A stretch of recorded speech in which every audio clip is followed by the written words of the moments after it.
bông bông xí là bông nơi lên mùi bà lại mùi cái đào sò đại khi cái đào sò để tôm khơi đốt năng này cái đào sò ta cái đào hot bát là ai đấy số mà chết tịnh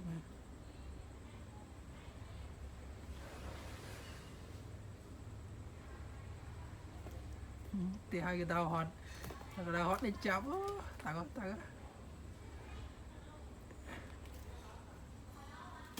đào sò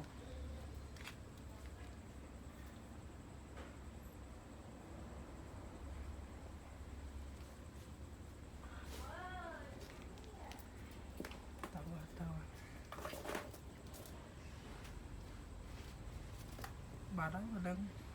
ọt lên đấy